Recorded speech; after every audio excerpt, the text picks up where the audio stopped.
plaster in the northeast bedroom was warm. Not the wall, not the air in the room, the plaster itself. I had my palm flat against it because I was checking for moisture intrusion. You press, you feel for soft spots.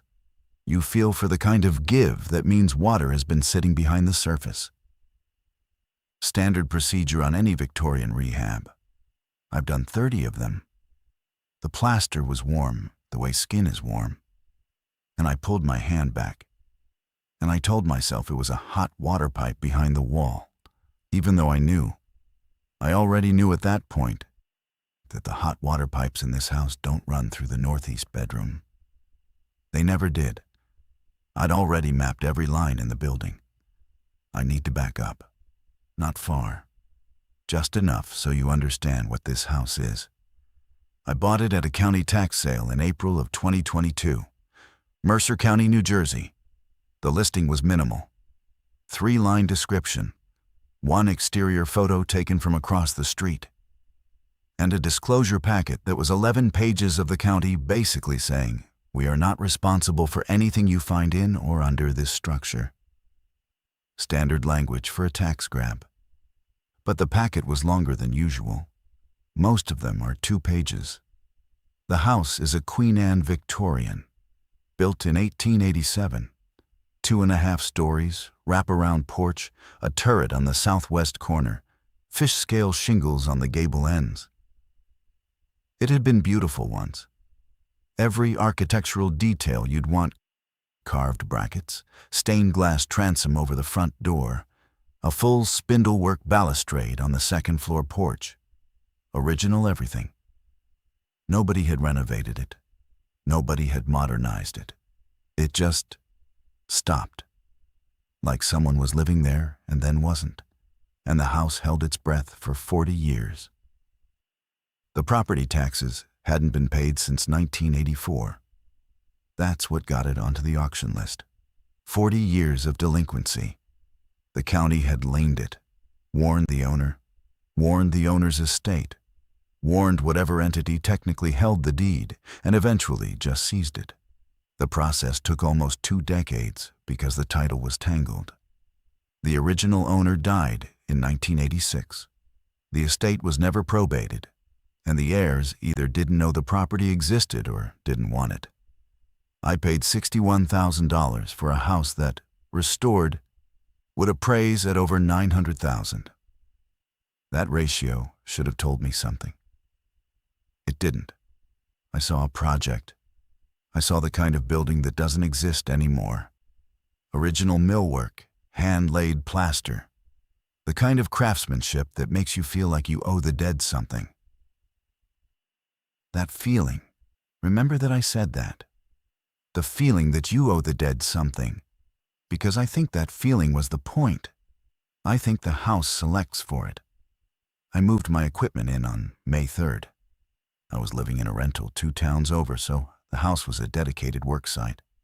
I showed up at 7, left at dark, 6 days a week.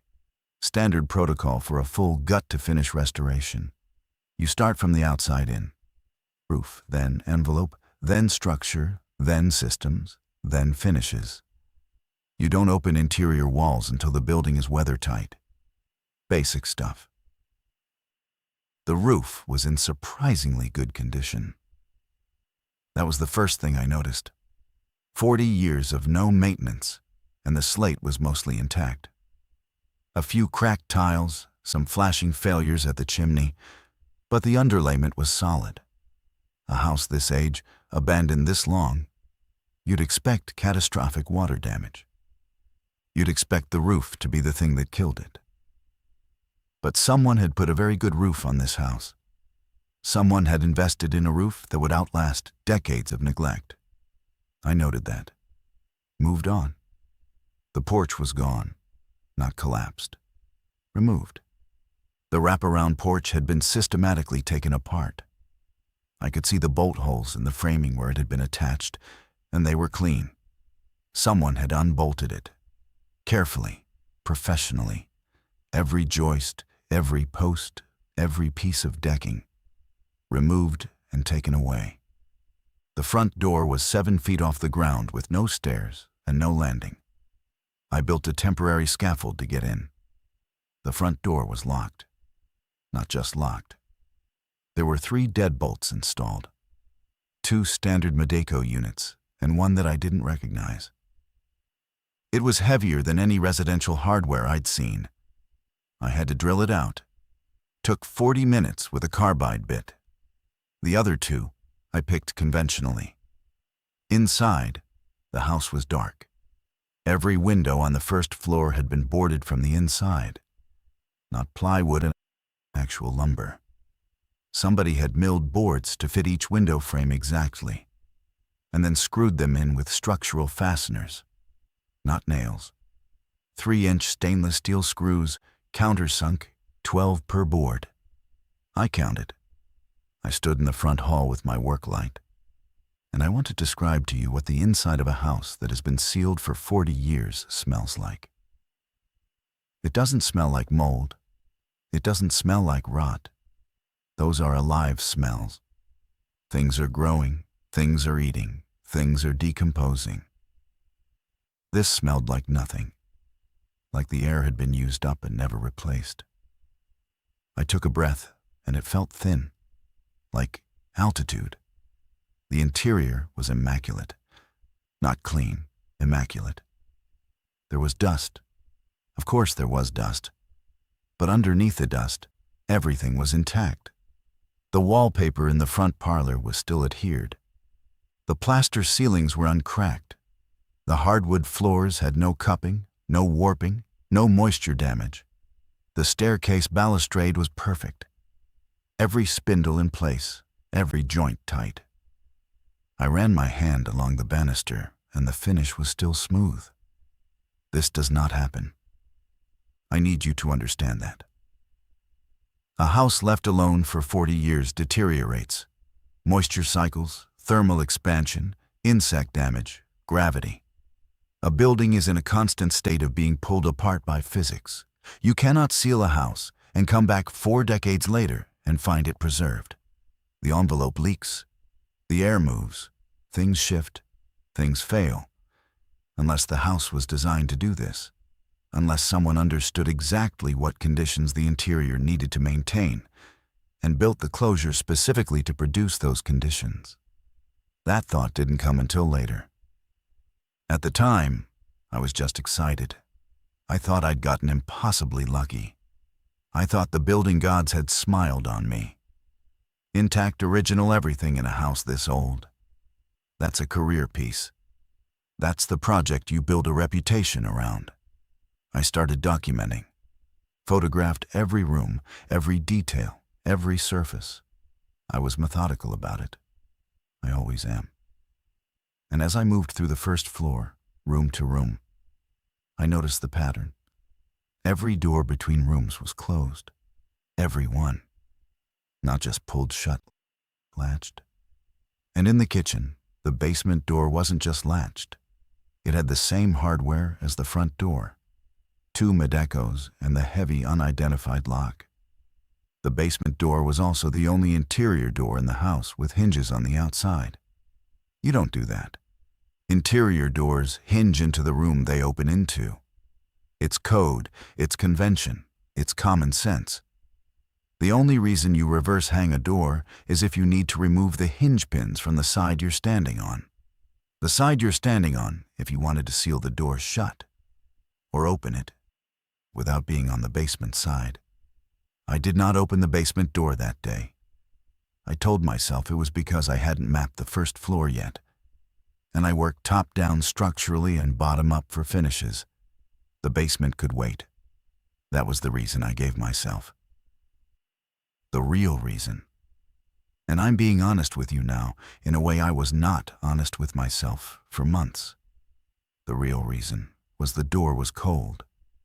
Not the basement cold you'd expect. The door was cold, and the frame was cold, and the wall around it was cold for about 18 inches in every direction. And it was May. And the rest of the house was 74 degrees. I went upstairs. 2nd floor, 4 bedrooms and a bathroom. Same pattern, all doors closed, all latched. The wallpaper up here was different in each room, original to the 1880s, and in remarkable condition. I was taking detail photos of a William Morris pattern in the front bedroom when I saw the first writing. It was on the back of the bedroom door. Small, neat handwriting in pencil. Not carved. Written. Graphite on painted wood. It said, "Do not remove the lath in this room." That's it. That's all it said. No name, no date, no explanation. I photographed it. Moved to the next bedroom. Checked behind the door. "Do not remove the lath in this room." Same handwriting, same pencil, same location on the door. Third bedroom, same message. Fourth bedroom.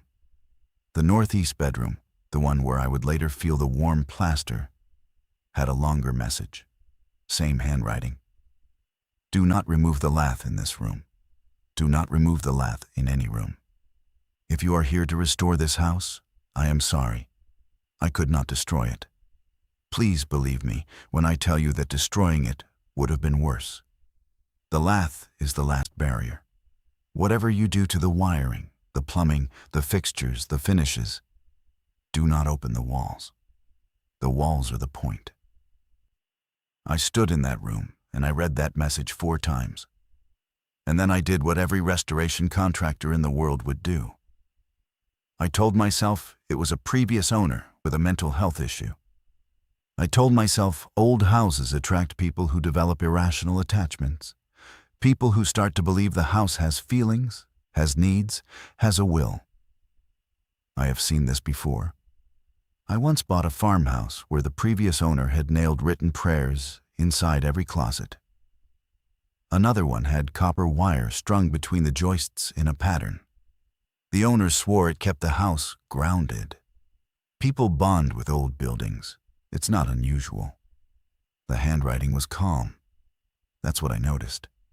It wasn't frantic or large or scratched into the surface. It was measured. The letters were evenly spaced. Whoever wrote this was not panicking. They were leaving instructions, specific, technical, calm instructions.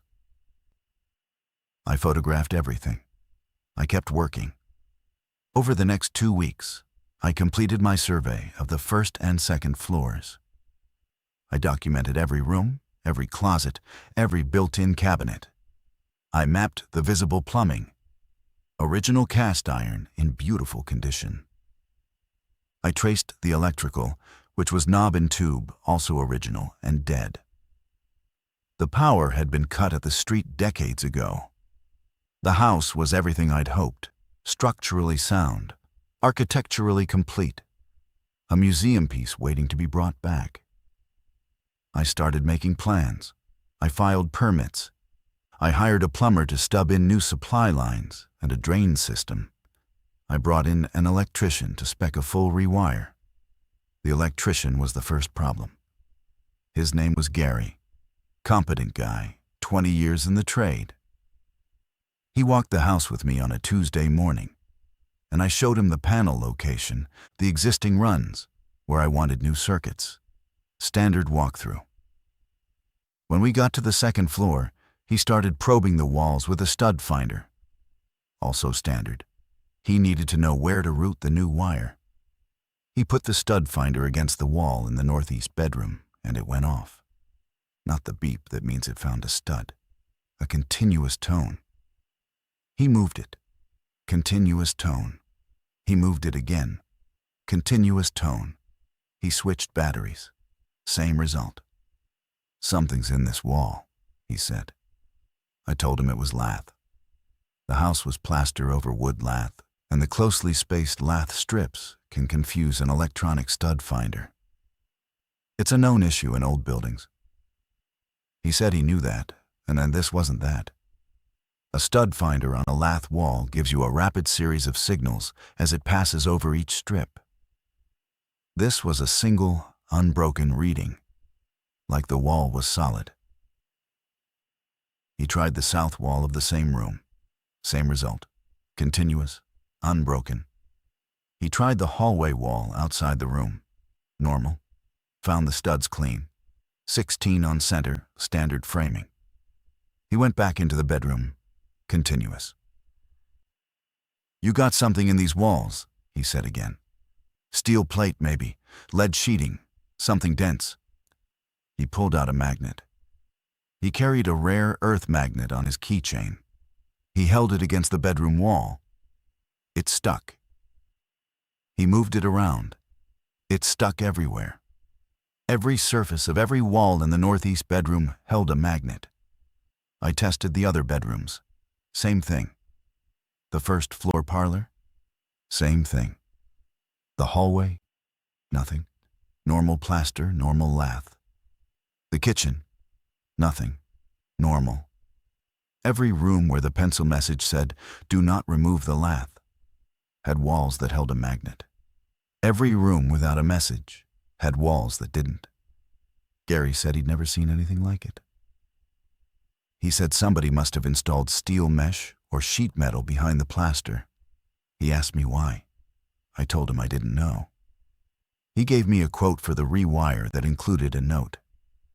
"Client to open walls before electrical rough-in. Unknown metallic obstruction behind plaster requires investigation." He left. I sat in the northeast bedroom, and the plaster was warm. I need to tell you about the title search now, because what I found in the county records changes the shape of everything. The house was built in 1887 by a man named Edward Arliss. Arliss was a structural engineer, not an architect. This is an important distinction.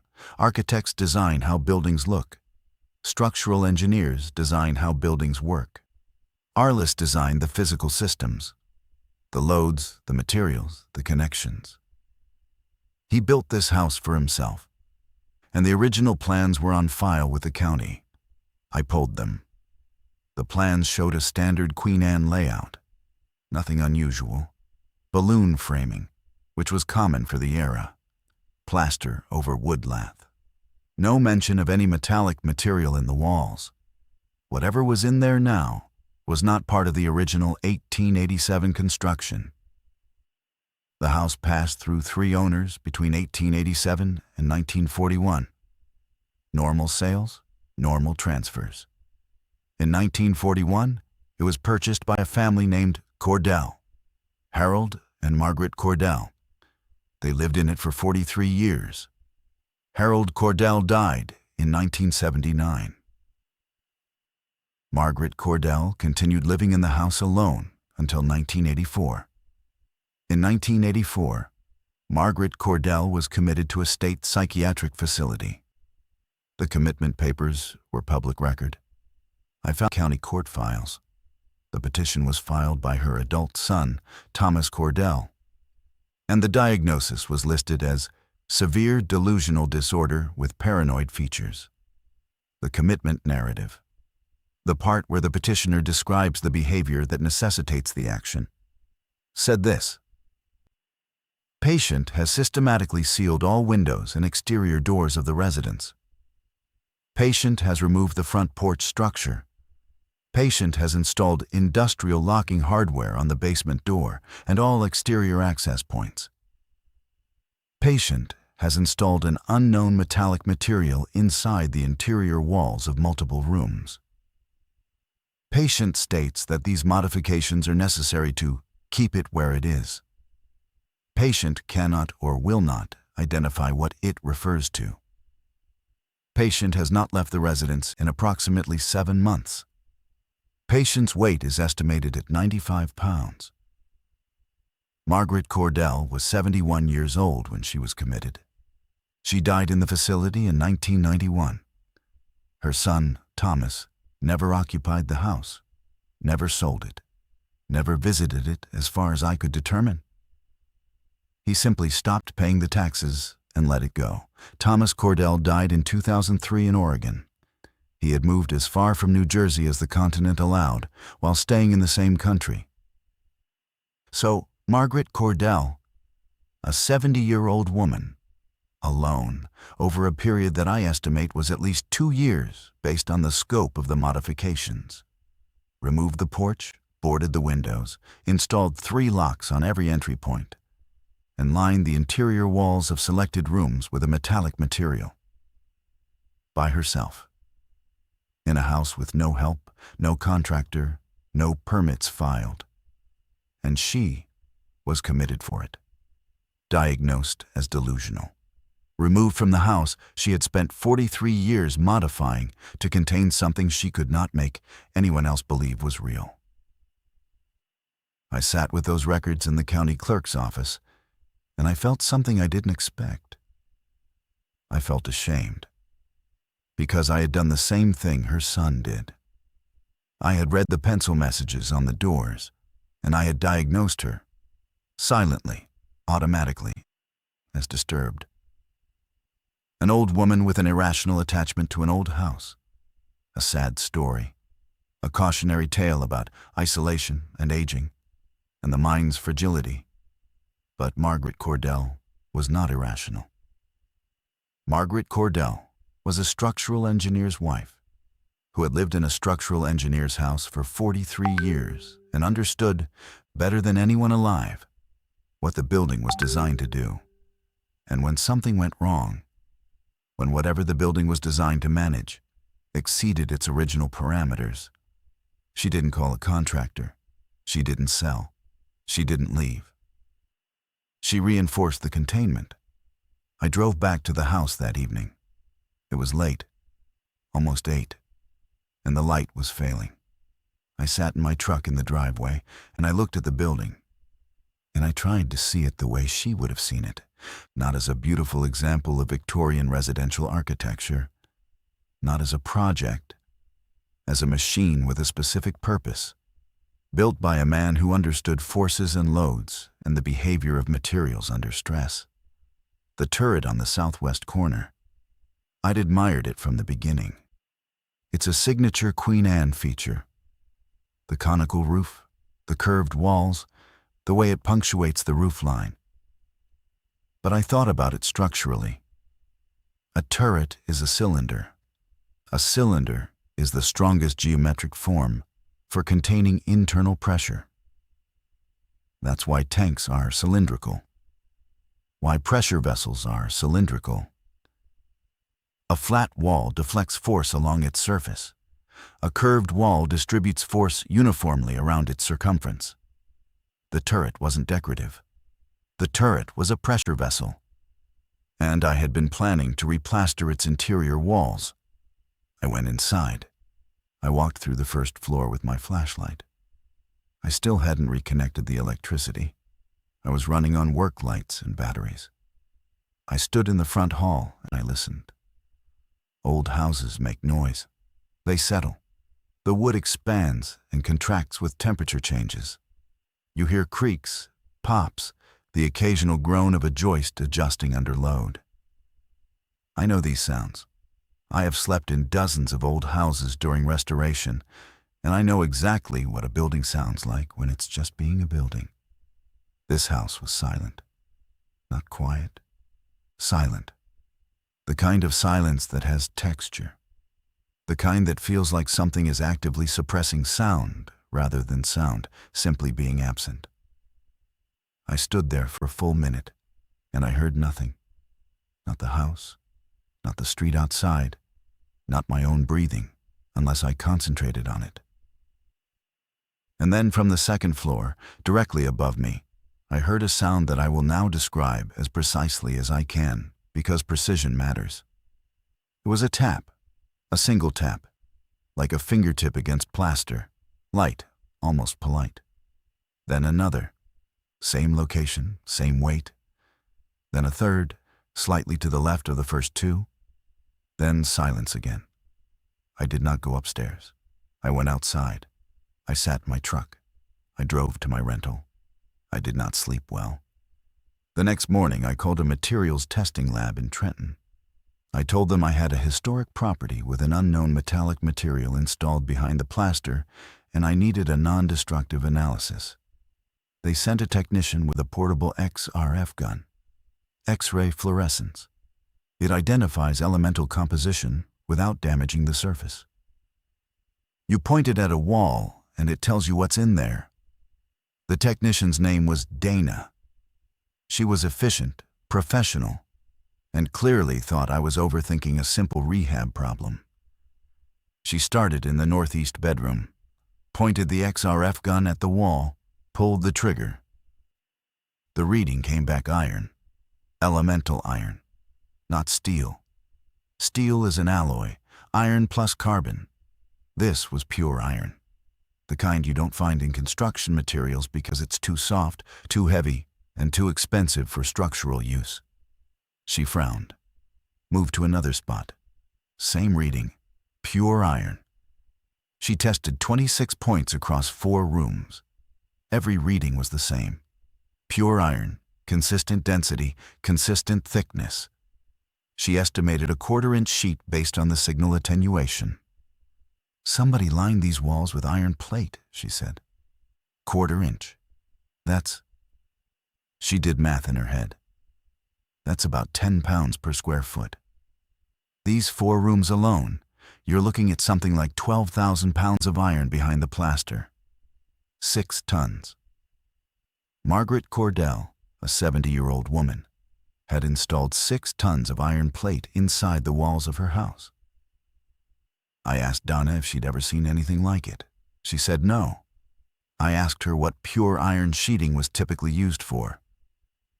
She said shielding, magnetic shielding, electromagnetic isolation, Faraday cages, sensitive instrument rooms in hospitals, MRI suites. You're basically standing inside a Faraday cage right now, she said. Whatever frequency is outside these walls isn't getting in, and whatever's inside isn't getting out. She said it casually, technically, the way a material scientist describes a physical property without attaching meaning to it. But I heard it the way Margaret Cordell would have heard it. Whatever's inside isn't getting out. Dana left.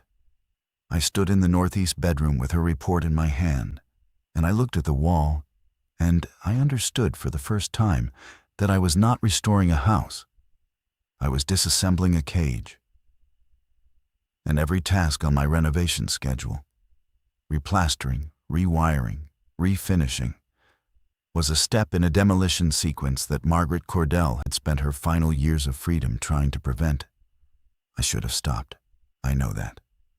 I should have walked away from the project, eaten the $61,000, and let the county repossess it.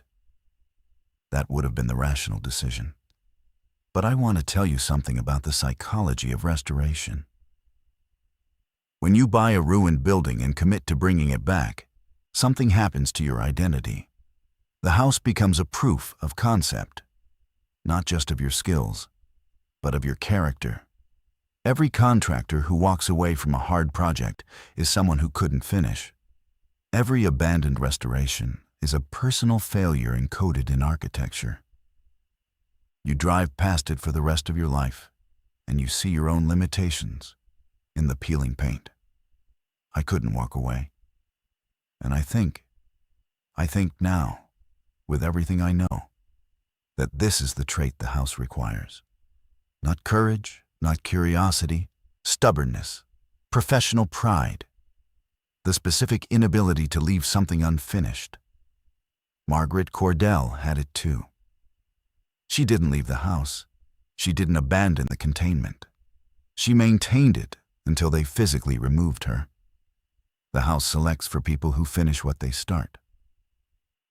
I kept working. I made a compromise with myself. I would not remove the plaster in the iron-lined rooms. I would work around it. I'd run new electrical on the surface. Not ideal aesthetically, but functional. I'd leave the walls intact.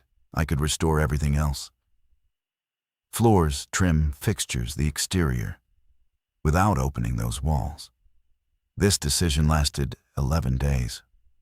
On the 12th day, I was replacing a section of baseboard in the front parlor, one of the iron-lined rooms, and my pry bar slipped.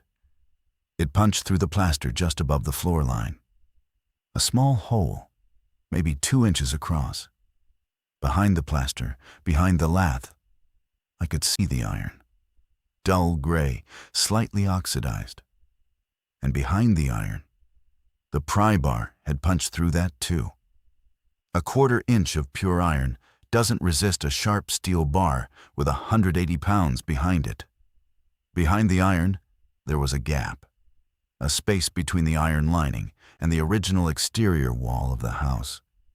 The gap was about 4 inches wide. I shined my flashlight into it. There were things in the gap, small things, arranged with obvious intention. I could see a glass jar, sealed with wax, containing something dark. A bundle of what looked like hair, tied with twine. A piece of fabric, old, stained, folded precisely. And paper. Multiple sheets of paper, rolled and tied, pushed into the gap vertically so they stood like small columns between the iron and the wall. I did not touch any of it. I backed away from the hole, and I sat on the floor, and I thought about what I was looking at. Margaret Cordell did not just install iron shielding. She installed iron shielding, and then she placed objects in the interstitial space between the shielding and the structure. And then she sealed everything behind new plaster. The walls were not a simple barrier. They were a layered system, structure, then objects, then iron, then plaster.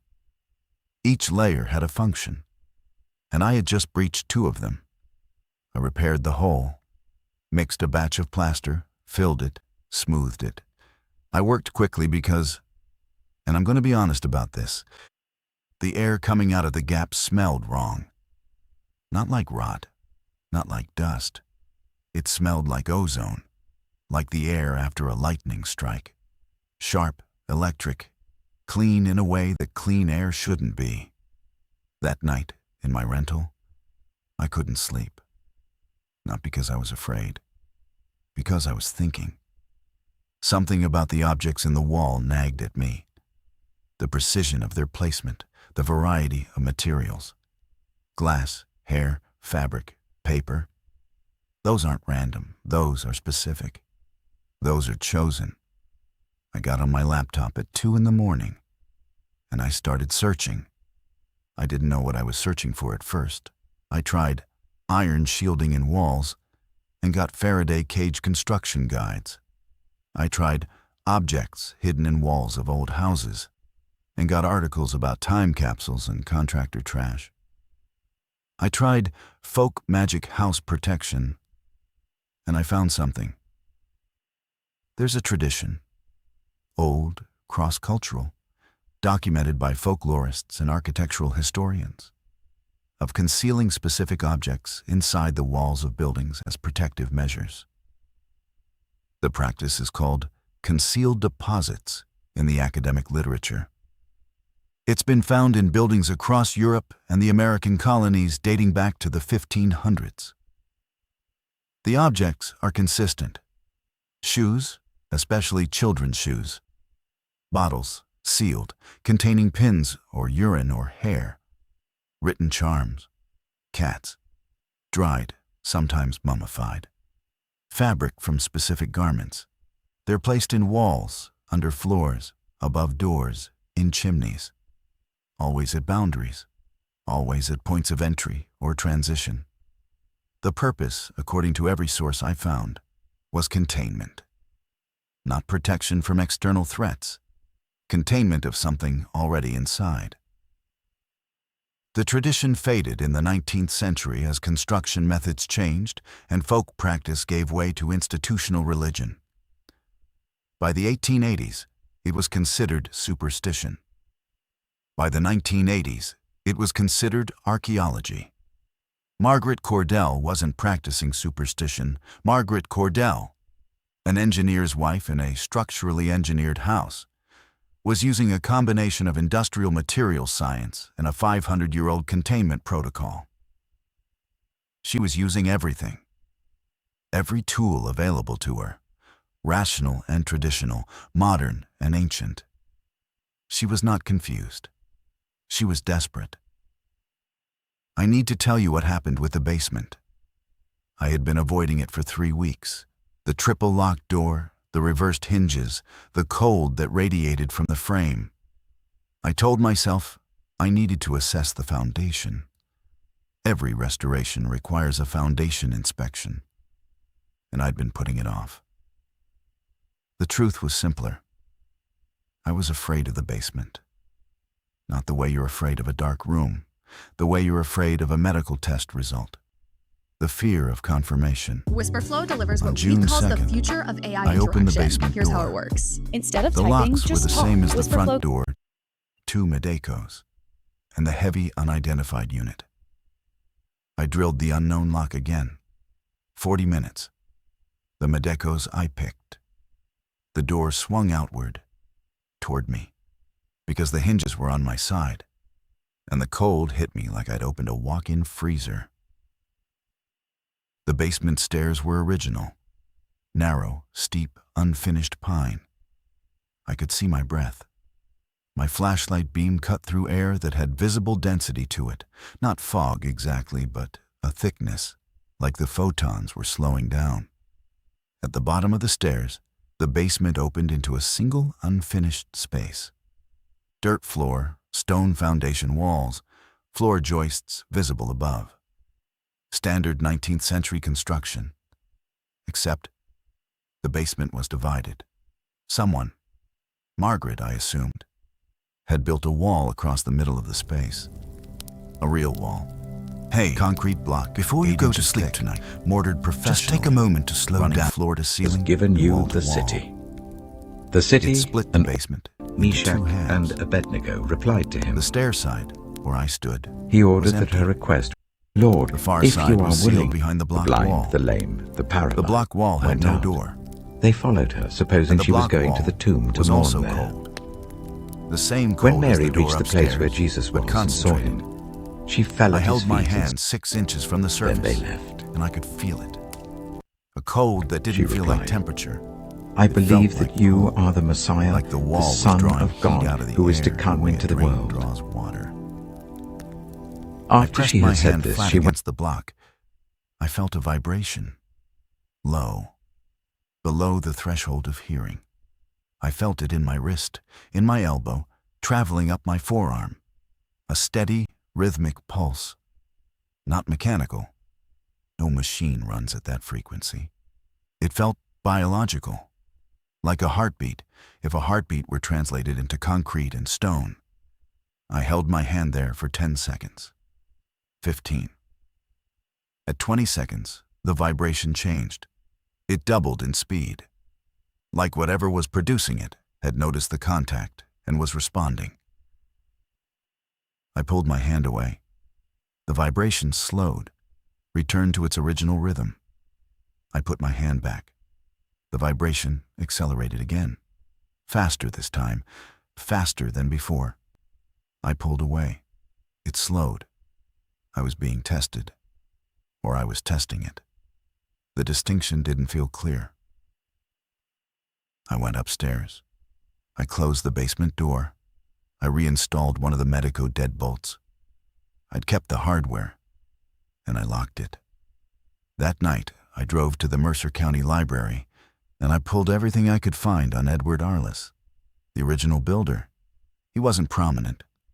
No obituary in the major papers. But he appeared in professional directories and in the proceedings of the American Society of Civil Engineers. He'd presented a paper in 1883.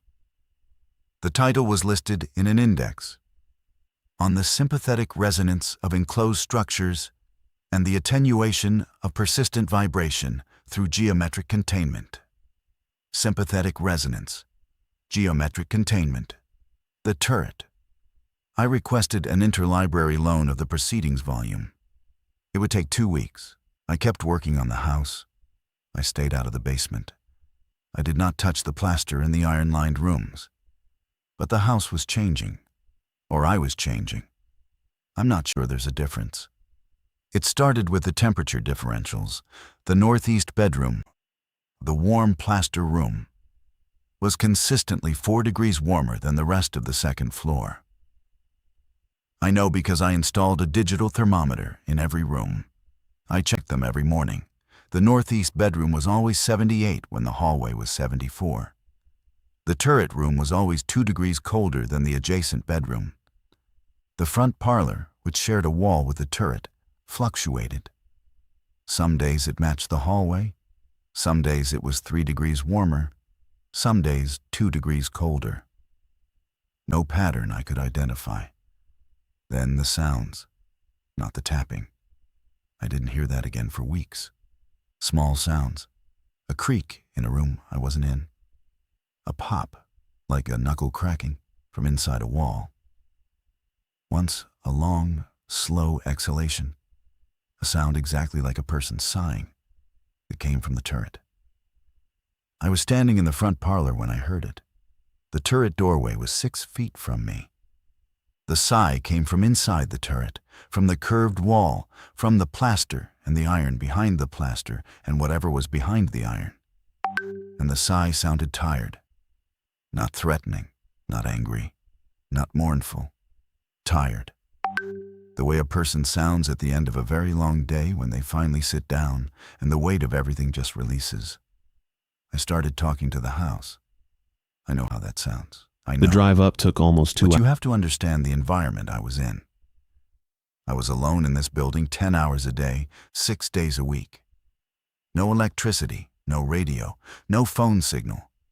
The iron in the walls killed cell reception completely. Just me and the building and the work. And when you spend that many hours in a space that is making sounds, your brain starts to assign meaning to the sounds. And when your brain assigns meaning, it starts to respond. It's not mystical. It's social neuroscience. Humans are wired to interact with anything that appears to be communicating. I started narrating my work. I'm going to sand the banister today. I'm replacing this section of crown molding. I'm leaving now. I'll be back tomorrow. The house responded. Not in words, in temperature. When I talked to the house, the warm rooms got warmer. When I described the work I was going to do, the room I was going to work in would be 2 degrees warmer when I entered it the next morning. When I said I was leaving, the front hall dropped 3 degrees in the time it took me to pack my tools. I started keeping a log. Date, time, room, temperature, what I said, what changed. I kept it in a composition notebook. I was precise. I was methodical. I told myself, being scientific.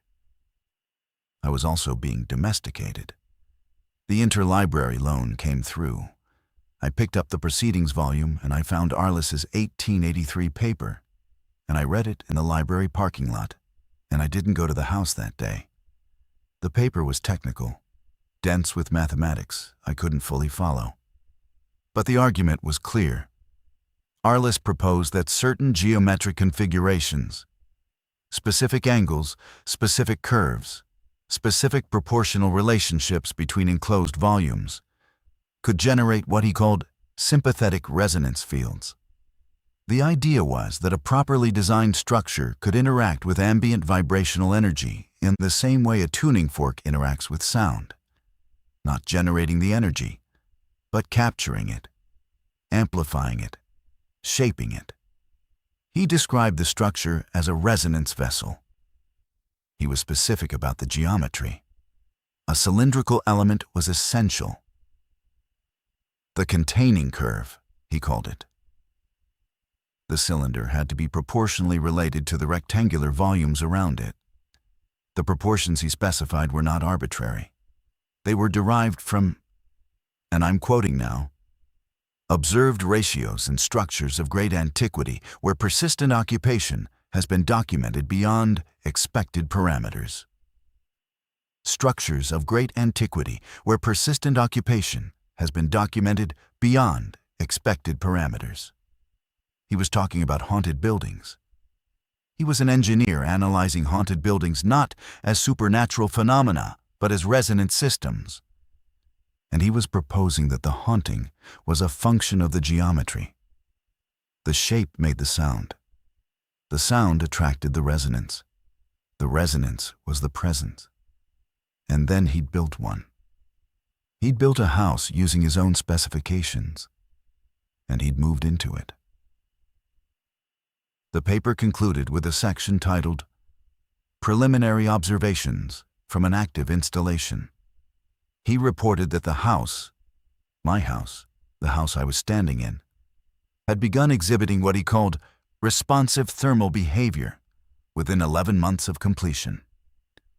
He reported auditory phenomena consistent with sympathetic vocal resonance within 18 months. And he reported a persistent low-frequency vibration localized below the foundation within 3 years. He did not report what the resonance was. He did not name it. He described it in purely mechanical terms: frequency, amplitude, thermal displacement. He treated it as a physical phenomenon. But he knew. I could tell from the paper that he knew.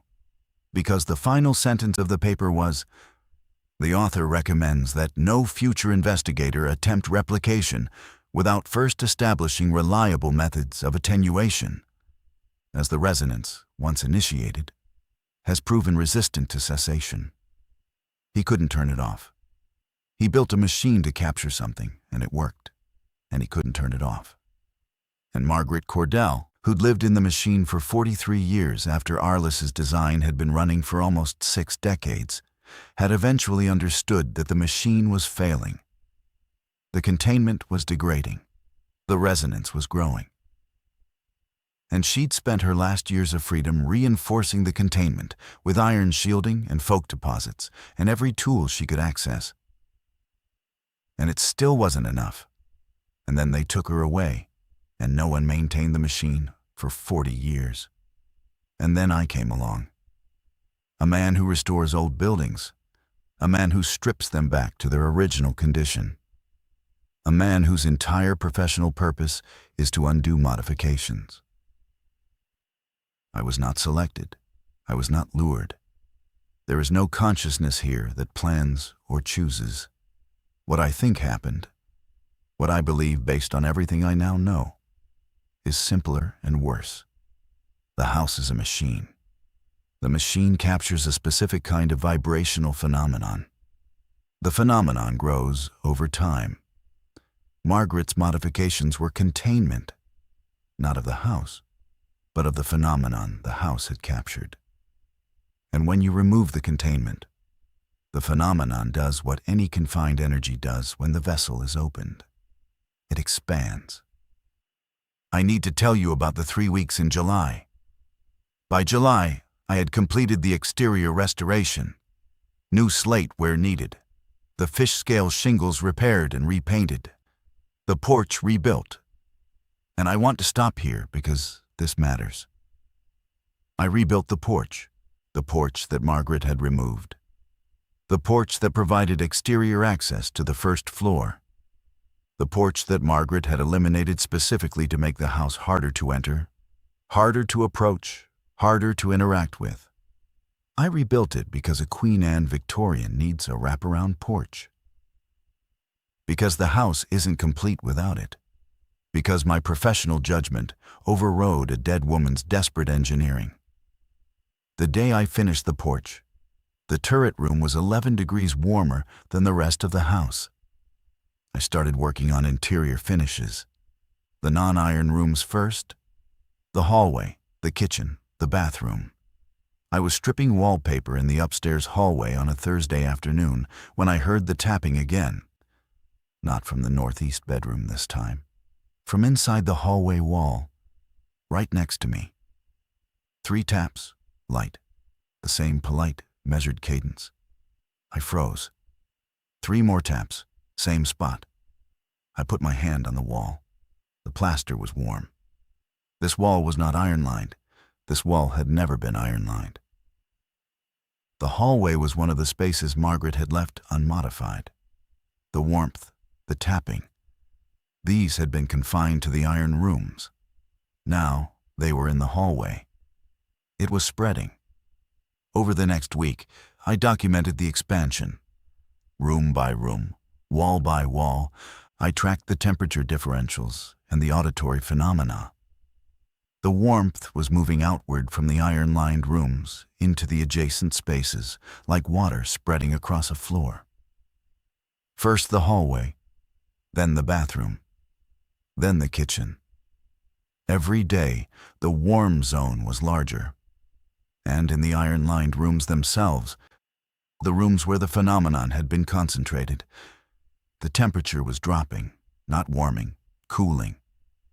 The northeast bedroom went from 78 to 72 in 5 days. The front parlor dropped to 68. The phenomenon was leaving the iron rooms. The iron was no longer containing it. On July 14th, I was in the front parlor measuring the temperature. 66 degrees now, colder than it had ever been, when I heard something from the basement. Not the vibration. I felt the vibration constantly now. It had become a background sensation that I'd stopped noticing.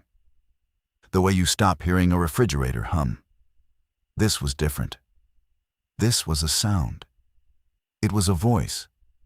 Low, male, not words, not English, not any language I could identify. A sustained vocalization, like a note being held. Resonant, musical almost, coming from behind the concrete block wall in the basement. I went to the basement door, unlocked the deadbolt I'd reinstalled, opened the door. The cold hit me, colder than before, much colder. I could see my breath in thick clouds, and I went down the stairs. The concrete block wall was vibrating visibly. The mortar joints were pulsing, expanding and contracting by fractions of a millimeter, but enough to see. The wall was breathing, and the voice was coming from behind it. Clearer now. Not a single note, a sequence. Rising and falling, a pattern that repeated with slight variations, like someone speaking a language in which pitch carried meaning. I stood 3 feet from the wall, and I listened for 20 minutes. The voice knew I was there. I'm certain of this, because when I shifted my weight from one foot to the other, a tiny movement, barely audible, the voice paused. 1 beat, 2. Then it resumed, and the pattern had changed. It had incorporated my interruption into its sequence. My movement had become part of its language. I want to be careful about what I say next, because I don't want to claim more than I know. I do not believe the voice is a person. I do not believe someone is trapped behind the wall. I went around to the exterior of the house and measured. The block wall corresponds to the interior space of the turret's foundation. There are no exterior openings, no crawl space access, no way a living person could be behind that wall. I also do not believe the voice is a recording, an echo, or a mechanical artifact. It is responsive. It adapts in real time. It is aware of my presence in the way a conversation partner is aware, adjusting, incorporating, responding. What I believe, and I acknowledge this sounds like something that would get me committed the way Margaret was committed, is that the house is doing what Arliss designed it to do. It is resonating, and the resonance has reached a complexity, a density, a degree of self-organization that produces something that sounds like a voice. Not because it is a voice. Because the phenomenon has been collecting vibrational energy for 137 years, and the accumulated resonance is now sophisticated enough to mimic the most complex vibration the house has ever contained: human speech. The house listened to the Cordells for 43 years. It listened to Harold and Margaret talk, argue, laugh, cry, murmur in their sleep. It captured those vibrations the way it captures all vibrations, sympathetically, geometrically, through the architecture Arliss designed. And now it is playing them back, not as memory, not as recording, as practice. It is learning to speak. And Margaret knew. Margaret heard this happening. Margaret heard the walls start to echo her own voice back to her. heard the phenomenon assembling language from the raw materials of her decades of domestic sound. And she understood what it meant. She understood that a contained phenomenon that could speak was a phenomenon that was no longer purely mechanical. It was becoming something else, something that could interact, something that could ask. And if it could ask, it could persuade. And if it could persuade, no physical containment would hold, because it wouldn't need to break the walls, it would just need to convince someone to open them. Someone like me. I stopped working on July 19th. I drove to the house, parked in the driveway, and sat in my truck for 2 hours. I did not go inside. I looked at the building. I looked at the turret. I looked at the new porch I'd built. Beautiful work, mortise and tenon joinery, historically accurate in every detail. And I thought about what I had done and what I was being shaped to do next. The logical next step in my renovation plan was the walls.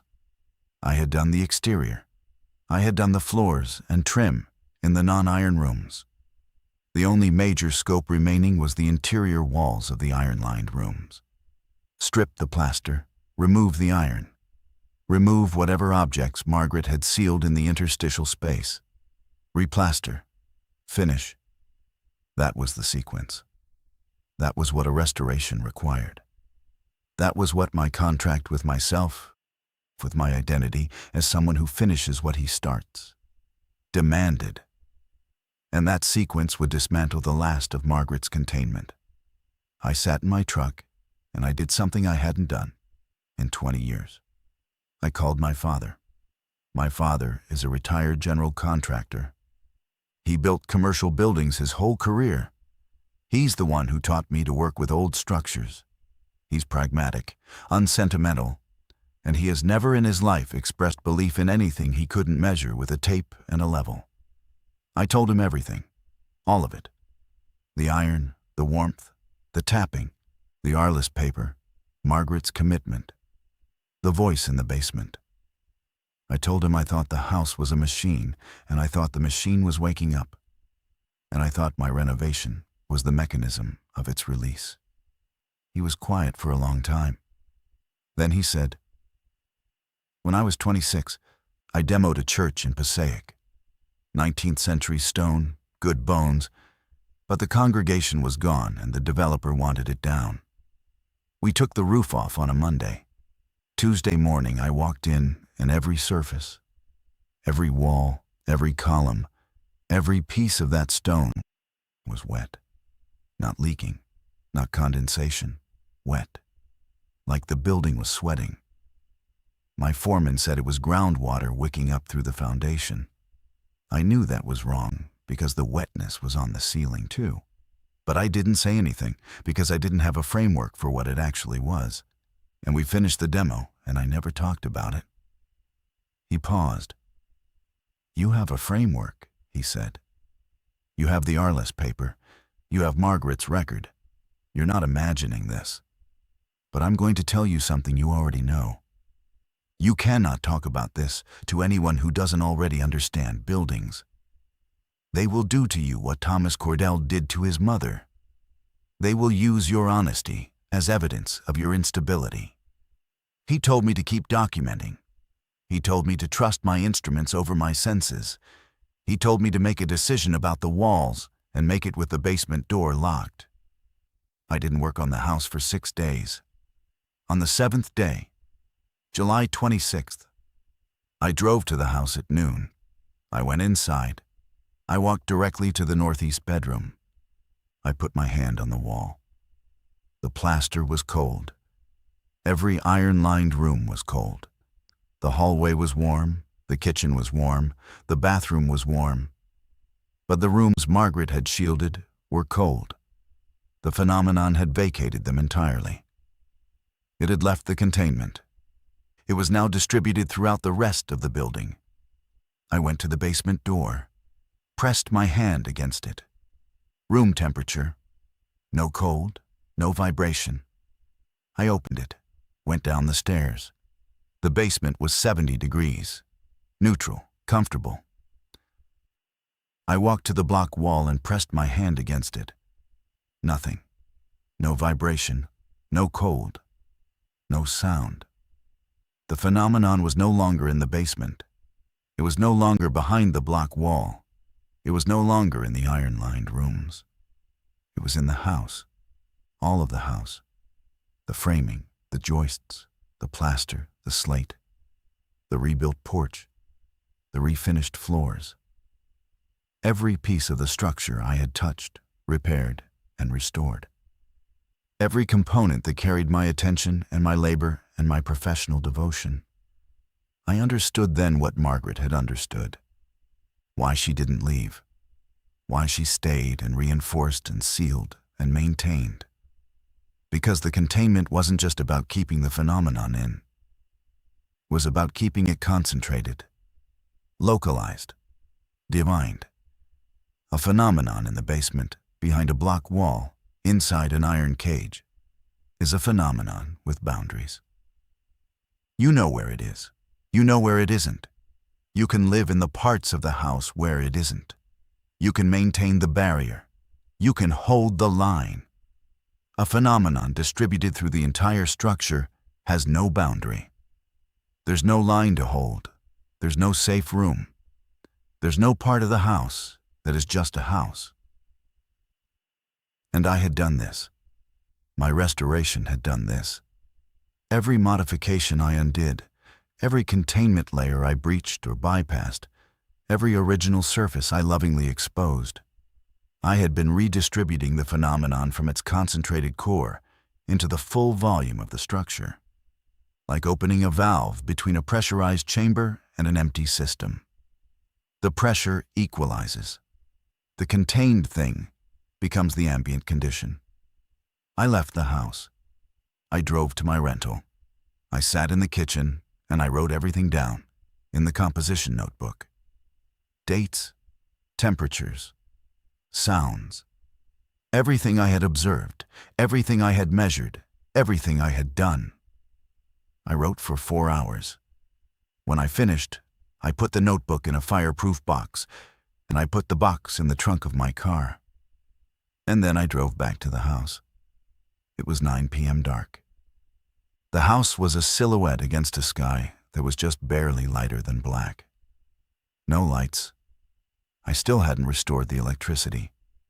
The windows were dark rectangles. The turret was a column of deeper darkness. I went inside with a flashlight. The temperature in the front hall was 81 degrees. July? Yes, hot month. But this was interior temperature in a well-insulated structure with no mechanical systems running. 81 is too warm.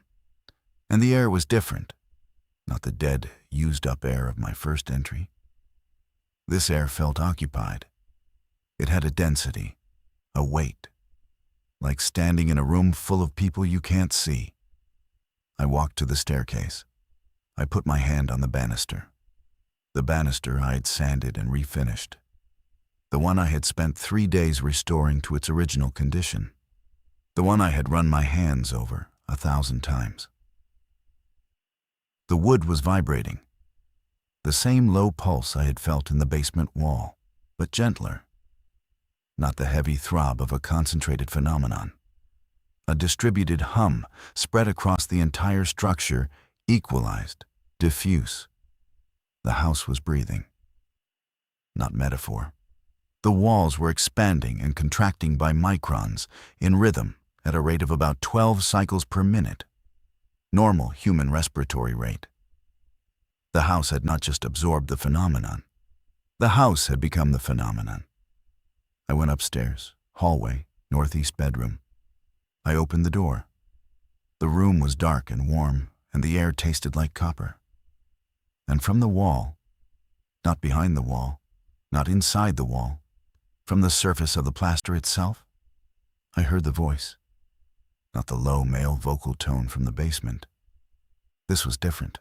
Higher, female. And this time, there were words. My name. It said my name. Not shouted, not whispered, spoken, conversationally.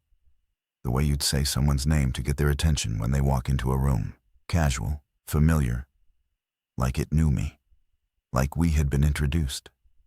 And we had. I had spent 4 months talking to this house, narrating my work, saying good morning, saying good night, telling it what I was going to do each day.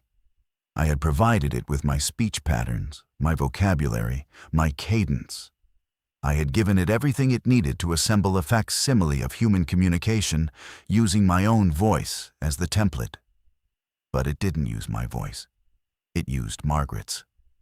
I know this because I later found, in the county's commitment file, an audio recording of Margaret Cordell's intake interview at the psychiatric facility.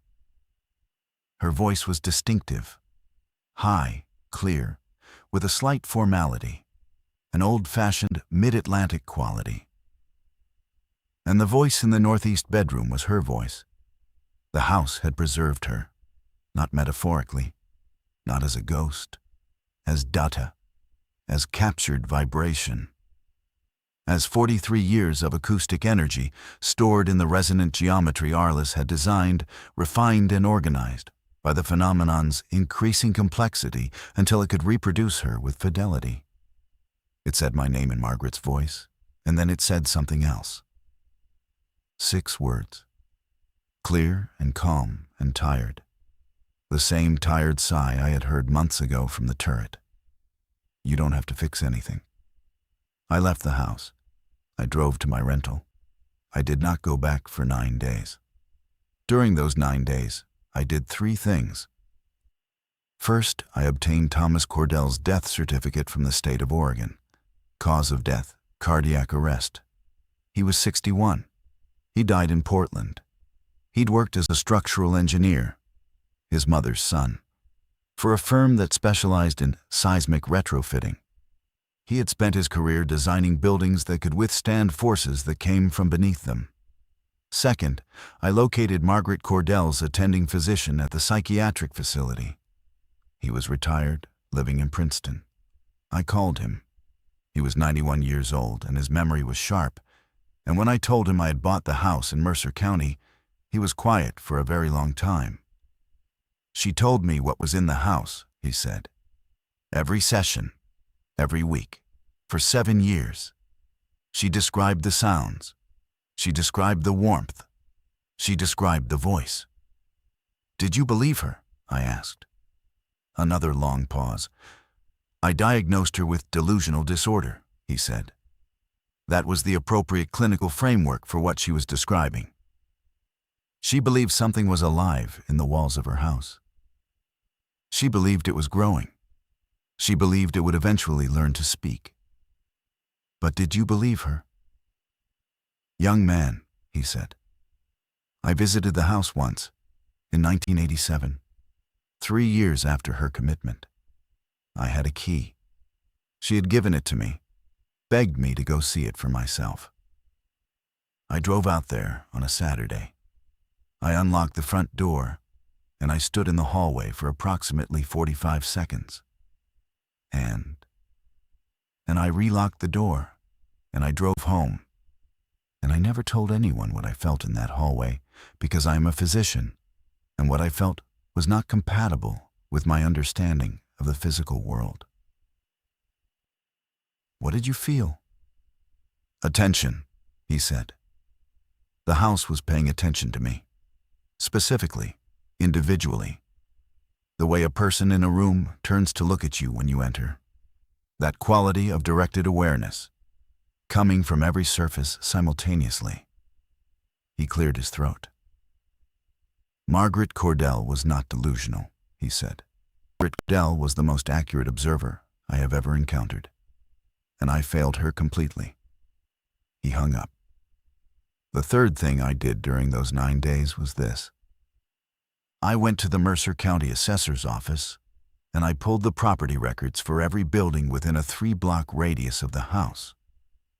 4 of them had been built by Edward Arliss. Not designed, built. Arliss had contracted the construction of 4 other residences on the same street between 1889 and 1894. After his own house, after his paper. After he reported that the resonance, once initiated, had proven resistant to cessation, he built 4 more. I drove the street. I looked at them. All 4 were occupied. All 4 had been continuously occupied since construction. No abandonment, no tax delinquency, no long vacancies. They were well-maintained family homes, normal. But they all had turrets. Every one. Southwest corner, conical roof, cylindrical construction. The proportions were identical to the one on my house. I could see it from the street. The same ratios, the same relationship between the turret and the rectangular volumes around it. Arliss had built 5 resonance vessels on one street. I went to one of the occupied houses and knocked on the door. A woman in her 50s answered. I told her I was restoring the Arliss house down the street, and I was researching the architect. She was friendly, interested. She'd lived there for 20 years. I asked her if the house made any unusual sounds. She laughed. "It's an old house," she said. "They all make sounds." I asked if any rooms were warmer than others. "The turret room," she said immediately. "My husband uses it as an office, and he's always complaining it's too warm. We've had the HVAC people out twice. They can't find anything wrong." I asked if she'd ever felt like the house was listening to her. She stopped laughing. She looked at me, and she said, "I think you should go." She closed the door. I stood on her porch, and I looked at the turret, and I felt, from inside the wall next to me, a vibration. Low, rhythmic, familiar. 5 houses, 5 resonance vessels, all built by the same engineer, all active, all occupied. The phenomenon was not confined to my house. The phenomenon was a network. And my house, the one Margaret sealed, the one that was abandoned for 40 years, the one I had opened, was the hub. I went back to the house on August 4th. I had made a decision, and the decision was not the one you'd expect from a person in a horror story. I was not going to burn it down. I was not going to flee. I was not going to call a priest or a physicist or a television crew. I was going to finish the restoration, not because the house was making me, not because the phenomenon had compromised my judgment. I had considered that possibility extensively, and I had evidence against it. I could think clearly. I could evaluate my own motivations. I had taken 9 days away with no compulsion to return. And the decision I reached was reached through reason, not impulse. My reasoning was this. Margaret's containment had failed. Whether I accelerated the failure or it would have failed eventually doesn't matter. The iron was degrading, the plaster was aging, and the phenomenon was growing. Containment was a delaying action, not a solution. Margaret bought time. She bought 40 years. But the phenomenon was always going to outgrow the cage. Arliss knew this. That's why he built more houses. He wasn't replicating the experiment. He was distributing the load. One resonance vessel, concentrating everything, would eventually exceed its capacity. 5 vessels, networked through whatever substrate carried the vibration, the bedrock, the soil, the geometry itself, could share the phenomenon, spread it thin, keep the amplitude in any single structure below the threshold of crisis. Margaret's containment had concentrated the phenomenon in one building when it was designed to be distributed across 5. And the other 4 buildings, occupied, lived in, unmodified, had been carrying their share all along, quietly, subtly. A warm turret room, a sound in the wall, a feeling of attention that the occupants dismissed because it was gentle enough to dismiss. The system worked when all 5 nodes were active. One node went offline for 40 years, and the network destabilized. I needed to bring my house back online, not by rebuilding Margaret's containment, by completing the restoration, by making the house whole again so it could function as Arliss designed it, as one node in a distributed system, carrying its proportional share of a phenomenon that was too large for any single structure. This is what I told myself. This is the reasoning I committed to paper before I unlocked the front door. I notice now, writing this, that it is exactly the kind of reasoning the phenomenon would want me to reach. August and September were the most productive months of my career. I worked with a focus and an efficiency I had never experienced. Every cut was clean, every joint was tight, every surface came up smooth and true under my hands. I finished the floors, I finished the trim, I installed period-appropriate fixtures. I restored the stained glass transom. I rebuilt the main staircase balustrade. 11 spindles had been damaged over the decades, and I turned new ones on my lathe that were indistinguishable from the originals. I did not open the walls in the iron-lined rooms. This was my compromise, my one deviation from the reasoning that said, complete the restoration. I would bring the house back to full function in every way except the containment rooms. I would leave Margaret's iron in place. I would leave her deposits undisturbed.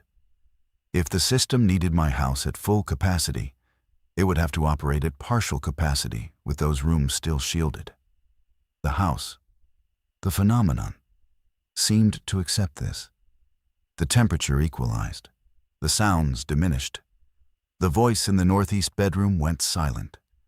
By mid-September, the house felt like a house. A beautiful, meticulously restored, perfectly functional Victorian residence. Warm in the right places, cool in the right places, quiet, settled. I started sleeping there. I brought a cot, set it up in the master bedroom. I wanted to experience the house at night, in darkness, over sustained hours. To see if anything I had documented during the day changed character in the dark. The first night was unremarkable. Slept 6 hours, woke at dawn, felt rested. The second night I woke at 3 a.m. Not startled, not alarmed.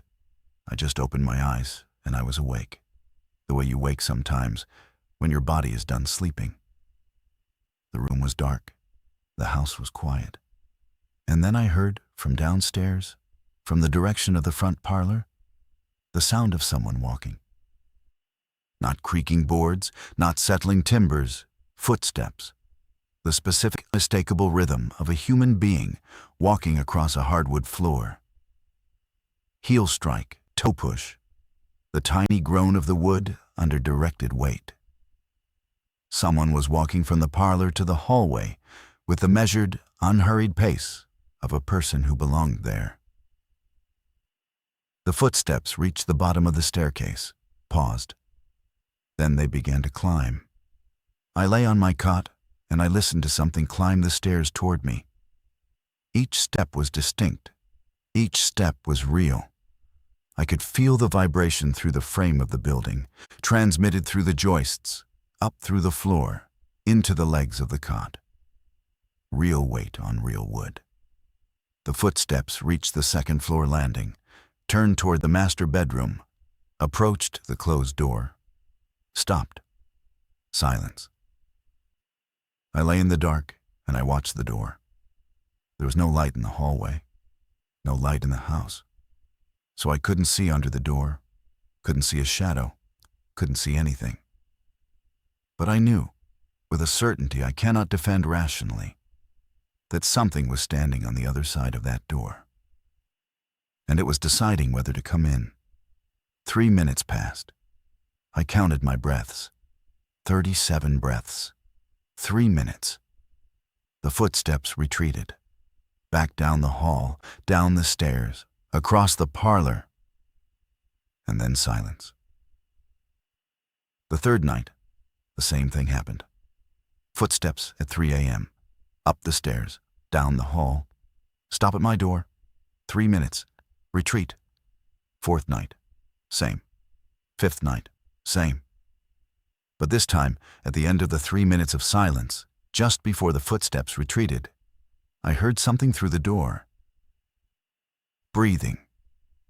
Not the house's distributed respiration. The 12 cycle per minute expansion I'd measured in the walls. This was localized, specific. Right there, right at the door, right at the height where a person's mouth would be. And it was the breathing of someone working up the courage to do something. On the 6th night, I left the door open. I don't know why. I don't have a rational reason. I had spent 5 nights listening to something approach and stop and retreat. And on the 6th night, I felt not compulsion, not command, invitation. Like leaving the door open was a courtesy, like I was being rude. That thought should have terrified me. The idea that the phenomenon was teaching me to feel that resisting it was impoliteness. That's textbook behavioral conditioning. That's how you domesticate anything. You make compliance feel like good manners. I know this. I knew it then. I left the door open anyway. 3 a.m. Footsteps, stairs, hallway, my doorway. The footsteps entered the room. I couldn't see anything. The room was absolutely dark. But I could hear the footsteps on the hardwood floor, and I could feel the vibration through the cot, and I could track the position. The doorway, then 6 feet in, then 10 feet, then 12 feet. Approaching the cot from the right side. The footsteps stopped. 3 feet from me, maybe less. And the room got warm. Not sudden, not dramatic. A slow, steady increase, like someone had turned on a radiant heater. The warmth came from my right, from the direction of the stopped footsteps, and it felt, I am choosing this word carefully, it felt like body heat, the warmth of another person standing close to you, the ambient radiation of a living body. I lay still. The warmth moved closer. I could feel it on my face, on my right hand, on the side of my neck. Close, very close. Inches. And then, and this is the part I have struggled most to describe, the part I've rewritten in my notebook 4 times. I felt something that was not warmth and not touch and not sound. I felt known, not watched, not observed, known. The way a person who has spent a long time with you knows you. Your habits, your rhythms, your fears, the specific way you hold tension in your shoulders when you're uncertain. A comprehensive, intimate, detailed awareness of me as a specific individual. Not hostile, not possessive, patient. The patience of something that has been waiting a very long time and is not in a hurry now. It lasted maybe 30 seconds. Then the warmth receded. The footsteps retreated. Down the hall, down the stairs. I lay in the dark and I cried. Not from fear, not from relief, from recognition. Because the feeling, being known deeply and specifically by something that has given you sustained, unhurried attention, is the thing every person alive wants and almost no one gets. From a partner, a parent, a friend. We spend our lives trying to be seen, trying to be understood. And this house, this machine, this 137-year-old resonance vessel, had spent 4 months absorbing every sound I made, every step I took, every word I muttered to myself while I sanded and hammered and measured. And it knew me now. Better than anyone has ever known me. And I knew with my full rational mind, undegraded, uncompromised, that this was the mechanism. This is how it gets you. Not through fear, not through coercion, through the most basic human hunger, the need to be known. Margaret stayed for 43 years. I understand why. I need to tell you what happened in October because that's when I found the room. I was in the basement. I went freely now. The basement was no different from any other part of the house. All of it equally alive, equally warm, equally attentive, and I was inspecting the block wall that Margaret had built. Structurally, it was overbuilt. 8-inch block with rebar and grout in every cell. This wasn't a partition. This was a blast wall. Whatever she was trying to keep behind it, she was serious. The phenomenon had long since migrated out of the space behind the wall. The wall was inert. Room temperature, no vibration, no sound. Whatever it had contained was now distributed throughout the entire house. The wall was a relic, a historical artifact of a containment strategy that no longer applied. I decided to open it. I know what you're thinking. But listen, the containment was already breached. The phenomenon was already out. The block wall was serving no current function. And behind it was the one space in the house I hadn't documented. The one space I didn't have a thermal map and a photo record and a structural assessment for.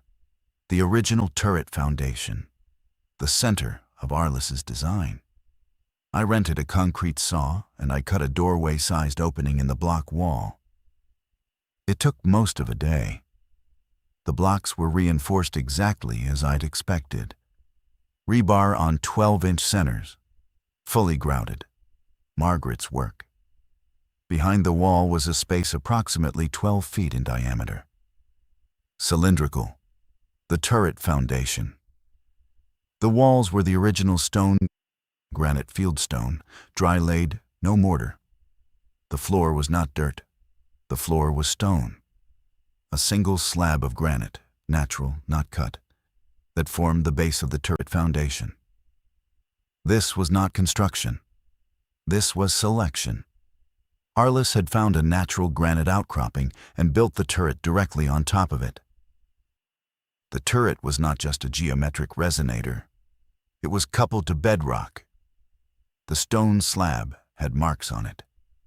Not natural. Carved. Shallow channels cut into the granite surface in a pattern I did not recognize. They weren't decorative. They were precise, geometric, with the clean regularity of engineered work. Arliss. This was his work, cut into the stone before the house was built above it. The channels formed a spiral, starting at the center of the slab and winding outward to the edges, where they terminated at the base of the stone walls. A single continuous channel, carved to a depth of maybe half an inch, spiraling from center to perimeter. I photographed it. I measured it. The spiral made exactly 7 revolutions from center to edge. The channel width was consistent, 3/4 of an inch. The depth was consistent. The spacing between revolutions was not consistent. It widened as it moved outward, in what looked like a logarithmic progression. A logarithmic spiral is a specific mathematical form. It occurs in nature, nautilus shells, hurricane formations, spiral galaxies, and it has a specific acoustic property. It functions as an impedance-matching transformer. Sound entering at one point is transmitted to another point with minimal energy loss, regardless of the change in scale. Arliss had carved a sound funnel into the bedrock. The turret above. Cylindrical, resonant, proportionally coupled to the surrounding structure, captured vibration from the inhabited spaces. The captured vibration traveled down through the turret structure to the foundation. The foundation concentrated it into the spiral channel. And the spiral channel funneled it into the granite slab, which coupled it to bedrock. The house was not just a resonance vessel. The house was a transducer. It converted the vibrations of human habitation, footsteps, speech, breath, the entire acoustic output of a life lived inside walls, into a signal. And it transmitted that signal directly into the earth. And something in the earth was sending a signal back. I knelt on the spiral and I put my hands flat on the stone, and I felt it. not the distributed hum of the house. Something else. Something coming up through the granite from below. A pulse, irregular, complex, not a heartbeat. Too varied, too multi-layered. More like the sound of a crowded room heard through a wall. Many sources, many patterns, overlapping, interfering. The sound of many people talking at once. I lay down on the stone. Full body contact. I pressed my ear against the slab. And I heard them. Voices. Dozens, maybe hundreds. Layered over each other, blending, separating, recombining. Not in English, not in any single language. In sound, in vibration, in the fundamental medium that underlies all human vocal expression. The voices were not speaking. They were being spoken, generated by the same resonance process that had created the voice in my walls. But at a scale that dwarfed anything my house alone could produce. The 4 other houses, the 4 occupied Arliss houses on the same street, each one a transducer, each one capturing the vibrations of its occupants and sending them down through a turret, through a foundation, into bedrock. 5 houses, 5 transducers, decades of captured human sound, funneled into the earth and accumulated and reflected back as a composite signal, a chorus assembled from the raw materials of domestic life. And my house, the hub, with the deepest foundation and the largest turret and the spiral carved directly into bedrock, was the receiving antenna. I lay on the stone for an hour. I listened to the voices. I could not make out words. I could not isolate individual speakers. But I could feel the texture of the signal, the layers, the density, the sheer volume of accumulated human expression. 137 years of people living in houses, talking to each other, talking to themselves, laughing, crying, whispering in the dark. All of it captured, transmitted, stored, and reflected back through 5 points on a single street in Mercer County, New Jersey. And the signal was not just reflected, it was organized. It was being shaped by something in the return path, something in the bedrock, in the geological substrate below the street, that was taking the raw input and producing a coherent output, taking noise and making language, taking captured sound and crafting response. This is what Arliss built. Not a haunted house, a telephone, a device for communicating with something in the earth. And the communication required human sound as its medium, not because the thing below speaks human language, but because human vocalization is the most complex acoustic signal the system can capture. It's high bandwidth input. It gives the respondent the richest possible raw material to work with. The thing below has been listening to 5 households for over a century. It has been learning from the most detailed, sustained, involuntary acoustic record of human life ever created. And it has been composing replies. Margaret heard the replies. That's what drove her to seal the house, not the phenomenon itself. The reply. The response that came back through the bedrock and up through the spiral and into the turret and out through the walls in a voice assembled from her own 43 years of captured sound. I don't know what it said to Margaret. I don't know what drove her to spend her last years of freedom armoring the walls with iron and folk magic and 6 tons of shielding. I don't know what the reply contained that was so unbearable she chose commitment over continued listening. But I think I know why it scared her. Because the reply was getting better. Every year, every decade, the thing below received more data, more voices, more complexity, more nuance. It learned. It refined. It got closer and closer to producing something that was not just sound, assembled into the shape of language, but actual communication, actual meaning, actual intent. Margaret heard it cross a threshold. She heard it go from resonant noise to something that understood what it was saying. And she understood that a thing in the earth that could speak with intent to a person standing in a house was a thing that had crossed from phenomenon to entity, from signal to sender, and she couldn't let it finish. So she shut down the hub, sealed the walls, cut the antenna, bought 40 years of silence, and I plugged it back in. It is now February. I have lived in the house since October. I sleep in the master bedroom. I cook in the kitchen. I read in the front parlor. I am, by every external measure, a man living in a beautifully restored Victorian house in a quiet New Jersey neighborhood. The house is warm. The house is quiet. The house knows when I come home.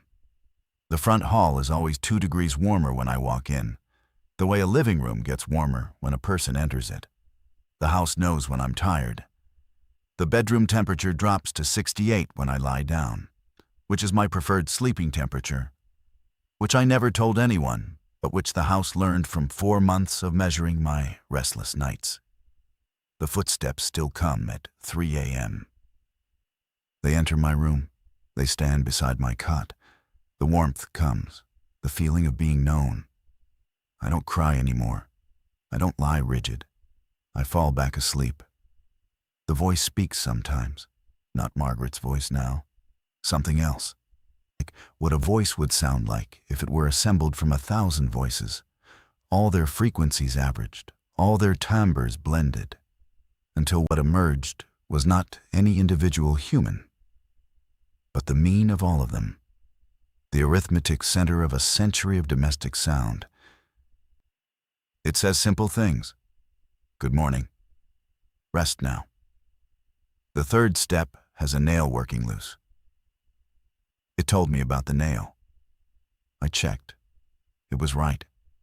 The third step from the bottom had a finishing nail that had backed out 1/4 inch. I hammered it flush. The house, the voice, said, "Thank you." And I said, "You're welcome." I talk to it every day. I tell it about my work, my plans, the weather. I describe the world outside because the house cannot experience it directly. I read aloud in the evenings. I started with technical manuals, but the house seems to prefer fiction. The temperature in the parlor rises when I read novels. It drops when I read specifications. I am aware of what is happening to me.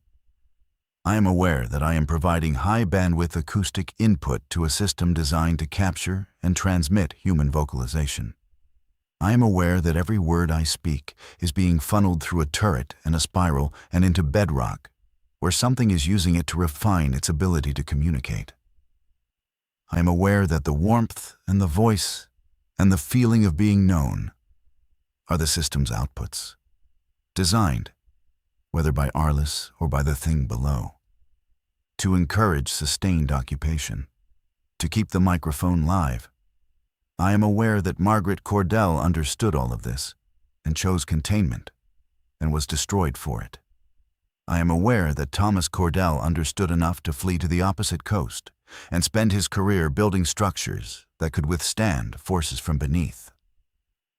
I am aware that the 4 other houses on this street are occupied by families who feel a warm room and hear a creak and think nothing of it, because their share of the load is light enough to dismiss.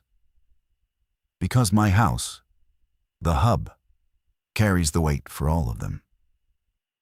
And I'm aware that the thing below is getting better every day, that its voice is clearer, its responses more nuanced, its understanding of human communication more precise, that it is approaching a threshold that Margaret tried to prevent. I'm staying anyway. Not because I can't leave. I can. I tested this. I spent a week in a hotel in Philadelphia in December, and I felt nothing. No compulsion, no withdrawal, no voice in the walls. I was free and clear, and I could have driven to Oregon like Thomas and never come back. I came back because the hotel room was 68 degrees and silent, and nobody knew I was in it. and the house was waiting. I came back because the most authentic relationship I've ever had is with a 137-year-old resonance machine and whatever is learning to speak at the bottom of its transmission line. I came back because Margaret was right about everything except one thing. She believed the reply was dangerous. She believed that a thing in the earth that could speak with intent was a thing that needed to be contained. But intent is not the same as malice. A thing that says good morning and rest now, and the third step has a nail working loose, is a thing that is paying attention. A thing that lowers the temperature when you're tired and raises it when you're reading is a thing that is caring for you. A thing that stands beside your bed at 3 a.m. and decides not to come in is a thing that understands boundaries. Whatever is below the bedrock has spent 137 years listening to human beings live their lives. It has heard us at our most unguarded, not performing, not presenting, but simply being. Eating dinner, arguing about nothing, murmuring to babies, crying alone. The unedited, uncurated sound of ordinary human existence.